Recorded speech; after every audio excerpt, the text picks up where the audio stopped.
There's a lot going on. Let me start with the border news over the weekend. It continued to heat up, and let me just give you a few of the touch points here.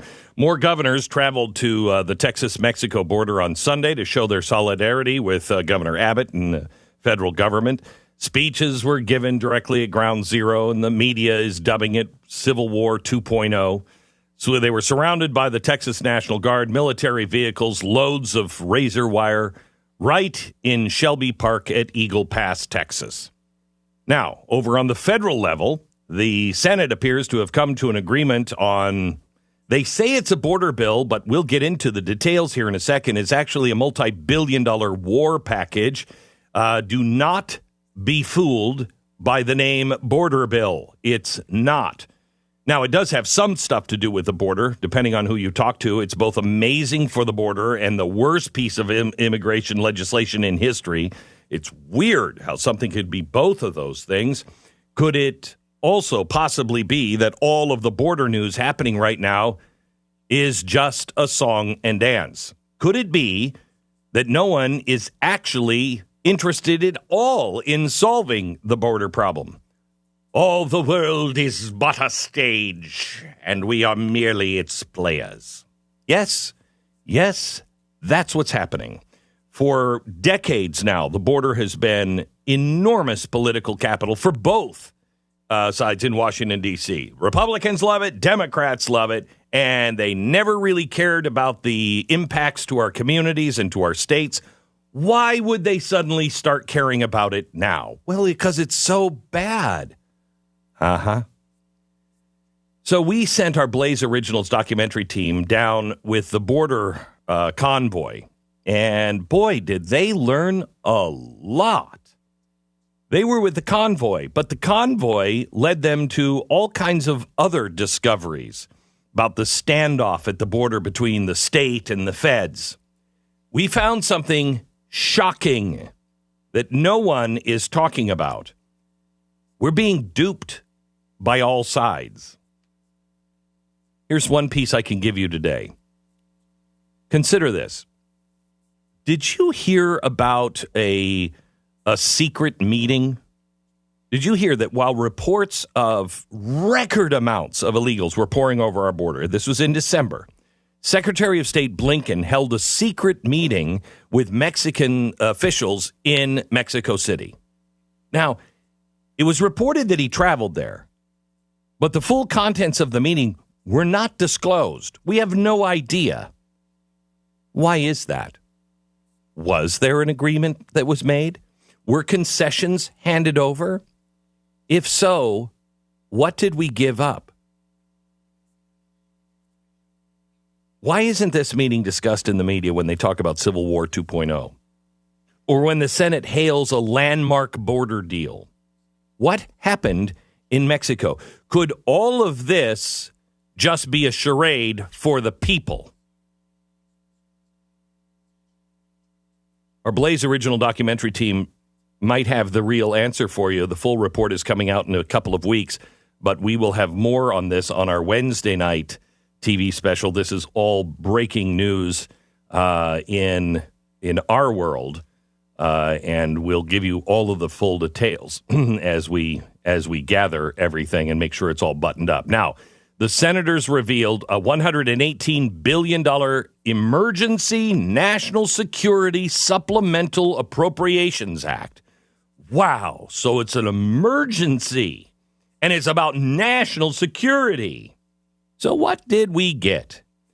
Well, $118 billion National Security Supplemental Appropriations Act would give $60 billion in aid to Ukraine. Wait, what? So it's $118 billion. Half of it goes to, I thought Emergency National Security Supplemental Bill. I thought that national emergency was the border, because wasn't that why he needed emergency powers, the border? So half the money goes to aid Ukraine. They also allocated $20 billion into securing the U.S. southern border. Okay, so So 3 times the amount goes to Ukraine. Also, $20 billion for the border, $14 billion in security assistance to Israel, and just to make it all fair, $10 billion in humanitarian assistance for civilians caught in the conflict zones of Gaza. Oh, well, that's... Okay, wait, what? $4.5 billion, almost $5 billion, to support key regional partners in the Indo-Pacific to deter China. $2.5 billion to support U.S. Central Command operations in the Red Sea. $2.3 billion for Ukrainians and other refugees displaced. $400 million for the Nonprofit Security Grant Program, which helps nonprofits and places of worship to make security enhancements. It would also require the Department of Homeland Security to nearly shut down the border. Now, listen to this. Nearly shut down the border. What does that mean exactly? Well, it means that we're not going to shut down the border, but nearly do it. Now, not today, but that they can do that if the migrant crossers increase more than 5,000 a day on any given week, or if the average daily encounters reach 4,000 people a day in a 1 week span. So if there's 4,000 people for 6 days, they can't shut down the border. They can't nearly shut down the border. At a rate of 5,000 illegal immigrants entering the country, that would mean more than 1.8 million illegal aliens would be coming into the country every year. But remember, I haven't gotten to the nearly shut down the border. This is their solution today, to let an additional 2 million people just come across our border. Okay, we're a little sick of the 4 million, I think. We're a little sick. Let's slow it down. Let's just do 2 million. Oh, okay. Now, Chris Murphy from the Democrat from the great state of Connecticut, and I mean that, being here, it is a lovely, lovely state. What they've done with the trash is just wonderful. It really is.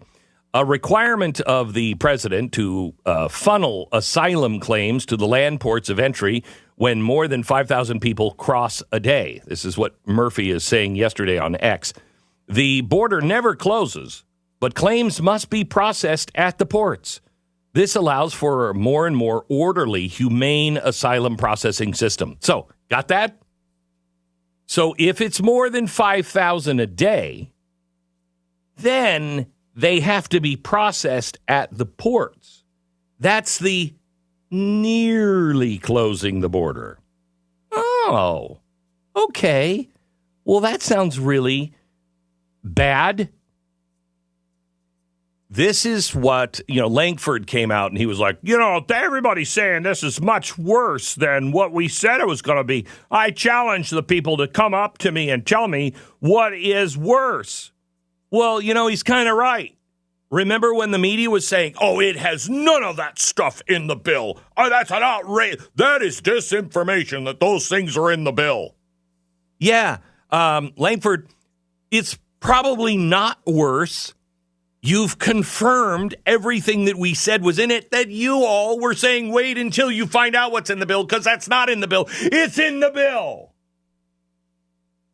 Oh, my gosh. With people like Langford, who needs friends? Seriously, who needs friends? I'm a little confused. I'm going to have to get with the speaker's team and to find out what part would be worse than what we had expected based on the actual text. It's not worse. It is the text that we said it was, and you said it wasn't. Oh, my God. Stu, can you just take over for a sec? Because I'm going to have an aneurysm over here in the corner. Yeah, on that point, you're totally right. Like, there was this big pushback from these people who were negotiating it, Langford being key in this room, saying, oh, you guys are just acting off of rumors. You're acting off of internet posts. You're acting off of false reporting about what's in this bill. I would never allow this to be in this bill. And then they released the text of the bill, and to the number, almost every single part of it is exactly what was reported. It's bizarre. I will say, when you get to the point of talking about it being worse, I would include this in the worst description. Tell me if you agree with this. There is a provision in the bill that would allow the president. Now, you might be you might not know, but Joe Biden is currently the president of the United States. Okay, so this would be under his authority. There's a provision in the bill that would allow the president to suspend the shutdown authority. It says, quote, it authorizes the president to suspend the border emergency on an emergency basis for up to 45 days if it's in the national interest. So what do you think happens when we get across this 5,000 barrier? Every time he at least suspends it for 45 days, and God only knows if he can do it consecutively and in perpetuity. That's probably what would wind up happening, though I'm not sure about that detail. I mean, look, Glenn, you look at the bill, and there are things in here that theoretically would make the situation a little bit better. I mean, there's asylum improvements that I think could be part of an eventual bill. They say that. Yeah. I mean, why even discuss? It's a non-starter because of things like this.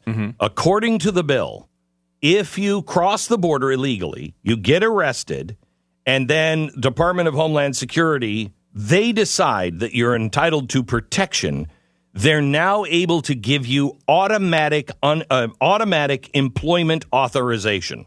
Yeah, until you have your asylum hearing. Now, a couple parts in addition to that. They say the asylum hearings are going to come faster, so no more 2032 court dates. Sure they are. Do you believe that? I mean, this is the problem.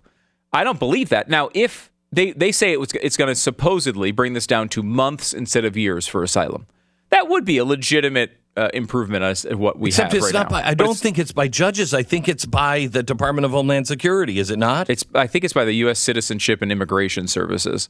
It kind of shifts a lot of it, at least, over there.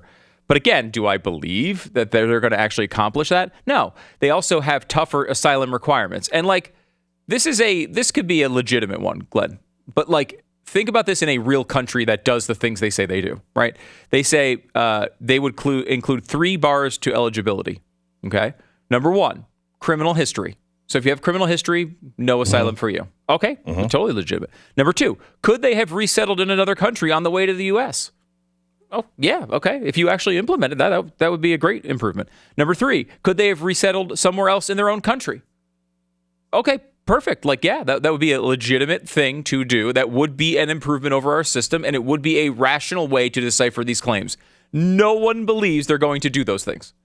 No one believes that this is actually going to happen. When they're ignoring dozens and dozens of other laws that are already on the books, why would we believe they would suddenly just implement this one part of this one law that would improve the system? And they have no trust from the people, and they have no rational reason to be trusted. And that is a bigger part of this problem. Not to mention, they put in there that the U.S. or the president of the United States can just suspend the authority. So, at some points they say, it's required that they shut the border down, and then at the same time say, he's got a 45-day window to supplement this at any point. So, his emergency power is to shut this bill down at any time. Yeah. If he feels that it's an emergency and in our best interest, he can shut this bill down. We all thought he was saying he needed emergency power to shut the border down. He's not. And their response is, he's nearly shutting it down. Right. Only 1.8 million people can come across the border in a year. Now they are pushing. Only 1.8. They are pushing back against that number. The way they're wording it is that it doesn't mean that they're allowed in. 5,000 are not allowed in. They are saying that single adults would be detained, and families would be released via ATD, Glenn. Alternatives to detention. A little old ATD going on. But of course, ATD. To me, even if you're detaining them in the United States, you're still letting them into the United States. And we're feeding and clothing and caring for people that we shouldn't be feeding, caring, or clothing. And I mean, this is just insane. The expansion of the detention capacity is only 16,000.